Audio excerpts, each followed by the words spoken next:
Yo man, what's going on guys? It is your boy RaulVisionz out here. We're reacting to pirates are running wild off West Africa's coast system error. Let's get to the video, man. Let's see what's up with it. How many people? They are 1, 2, 3, 4, 5. In October 2020, a chemical tanker was boarded by pirates in the Gulf of Guinea off the coast of West Africa.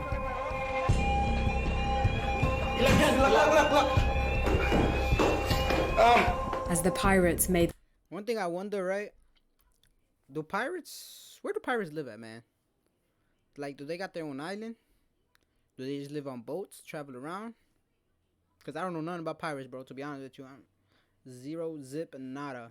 So my question is, like, where do they live at, bro? Their way onto the deck, the crew from the Philippines scrambled to the vessel's safety room. Interesting. Cramped inside, the crew agonized as the pirates tried to force their way in. After a 24-hour ordeal, the pirates abandoned the ship. Many haven't been as lucky. In January 2021, heavily armed pirates successfully broke into a Turkish vessel. One seafarer was killed. 15 others were kidnapped and taken to the Niger Delta before being released for an undisclosed ransom. Today, piracy in West Africa is on the rise. Since 2020, 180 seafarers have been kidnapped as they pass through what's become known as Pirates Alley. It's getting worse because there is hardly any week now that you don't get to hear about pirate attacks. 97% of recent kidnappings at sea occurred in the Gulf of Guinea, making this region that stretches from Gabon to Liberia the piracy hotspot of the world. Pirates attacked an oil supply vessel, taking the captain and chief engineer hostage. So why have these waters become a magnet for maritime crime? And why are countries struggling to keep pirates at bay? This is the system error. Yo, so this thing got a lot of guns in there. That has led to piracy thriving off the coast of West Africa. So this thing got a lot of guns in their thing, so I don't know if YouTube is going to monetize it or what's going to go on. But I'll see when I upload the other video. Oh man, I didn't even think of that until now, bro. This is our 27th day in captivity. Our kidnappers So are yeah, I see losing this, patience. that means I can upload it. They are concerned that there has been no response at all to their demands for money. In 2009, a British couple sailing from the Seychelles to Tanzania were abducted by Somali pirates. At the time, Somalia was the epicenter of maritime piracy. Somali pirates have been attacking ships in the seas off their coast for years. Pirates are still holding close to 500 hostages in more than 20 ships. Pirates would board vessels, drop anchor, and ask for ransom money. The threat provoked a response not seen since World War II, when all 5 permanent members of the UN Security Council agreed to deploy armed forces on the Somali coast. The only viable long-term solution to this Somali piracy problem is to restore law and order in Somalia, including in its waters. Since then, piracy on the east coast of Africa has been in sharp decline. But on the continent's opposite coast, a new band of pirates have emerged. The pirates, armed with AK-47s and powerful speedboats, are from the Niger Delta. The pirates are armed with sophisticated weapons, some of which the security operatives do not have. They move on the waterways and basically they see their target and they attack. They take the people they want to take hostage and then zoom into thin air. Once captured at sea, those kidnapped are taken to swampy mangrove forests. When they put you on phone with your people, they will threaten that if you do not make the money they demand available, you are going to be killed. Hostages are held until ransoms, which have been known to reach millions of dollars, are paid up. The story of how these gangs became the most dangerous threat to maritime trade begins over 60 years ago when oil was first discovered by Shell BP in Nigeria. Shell was the first to export oil from Nigeria in 1958. Shell is Nigeria's oldest private sector energy company and has a long-term commitment to the country and its people. While multinational companies and the government have made billions of dollars over the years, that success has come at great cost to the local population. By Shell's facility polluted it, which causes all the fishes to die. Since production started, Tens of millions of barrels of oil have been spilled in the Niger Delta, destroying the livelihoods of the local farmers and fishermen. If you look at the ground here, you see all this is the crude oil. Look at it, see, it enter into the ground, soak it, draw, look at all over. With poverty on the rise and multinational oil companies getting richer, Robin Hood-like groups in the Niger Delta organized. We are sick and tired of this shit. This struggle is not about me. It's all about the Niger Delta people. If this continue, what do you expect from my son? What do you expect from my child? These militants sabotage pipelines and stole oil from cargo ships to reclaim what they felt was rightfully theirs. We are out there to stop the operation, blow up the pipelines. We are not out there to kill humans.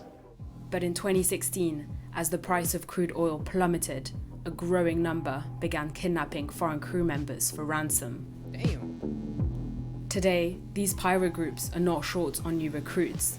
Poverty in the Niger Delta is persistent. We have very many people that are finding it difficult to survive and live by the sea. We have very many of them. To make matters worse, foreign fishing vessels from the likes of China and the European Union are plundering the seas off West Africa. As with oil, the demand for the region's fish is high, but locals, once again, aren't seeing any of the profits. Nobody will want to move out of his or her comfort zone to go on the river and become pirates, except the person is driven by hunger. Piracy in the region is thought to be far worse than official numbers suggest. The report we are having about pirate activities in parts of the Niger Delta and the Gulf of Guinea is even less than what is happening. Vessels are often reluctant to call local authorities for help because they themselves are breaking the law. Because the sea is an open space, can also be exploited by criminal elements.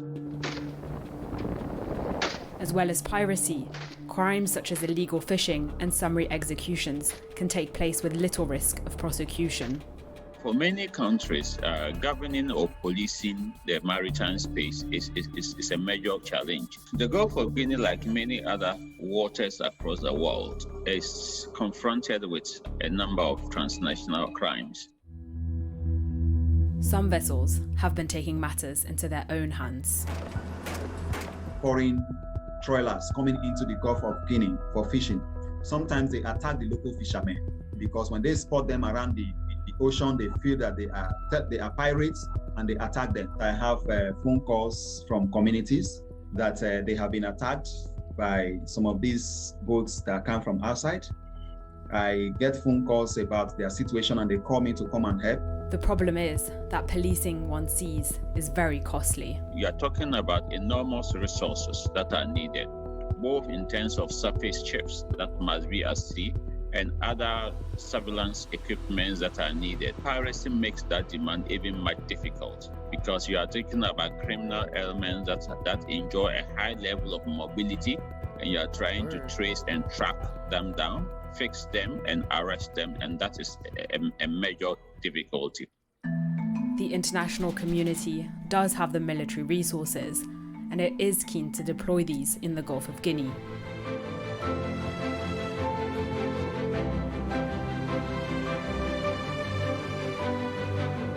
But they can't do what they did in East Africa.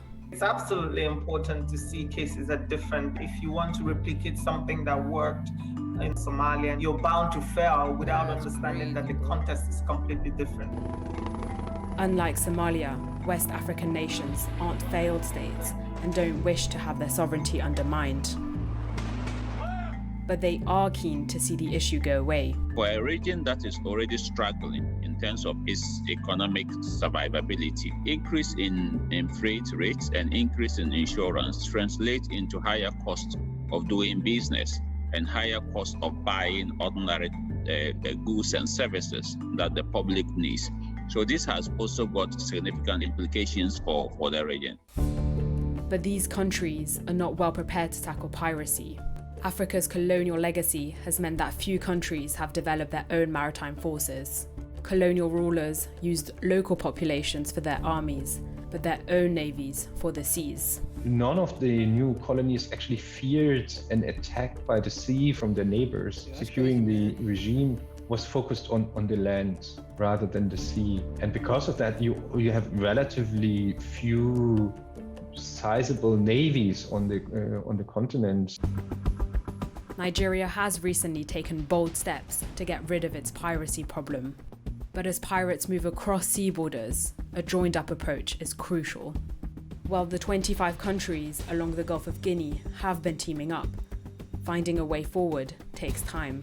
Depending on who you ask, they might say that they've been slow in the way they are responding, but I can tell you as someone that is very familiar in terms of the research that I do and also engagement with the people that actually implement some of these policies, that they are doing the best they can. A military solution on its own may not solve the problem. In Somalia, the international crackdown on piracy led to offenders switching to other criminal enterprises. Yes, there's a need for military response, but centering this is absolutely the wrong way to go, because what you end up doing or might end up doing is actually that, yes, you fight piracy at sea, but then you redirect the crime to something else. And when you talk about security, you should not only be talking about the gunboat security. You shouldn't just be talking about the helicopter security. You should be talking about human security as well. You're talking about food security, talking about social security. These are the kind of security that should be put in place. Securing a livelihood for pirates is more likely to address the problem, benefiting both them and their victims. I recommend the carrot and stick approach. While you are supporting the security architecture, you are also using the carrot approach to provide incentives and alternatives for the youth who are involved in this. So I was able to penetrate some of those pirate gangs and talk to them, and a lot of them are willing to stop if they have alternative. That's crazy, man. Let me know what you think about this, guys. You know what I'm saying? Make sure you leave a like, subscribe, and guess I'll see you to the next one, man. Peace.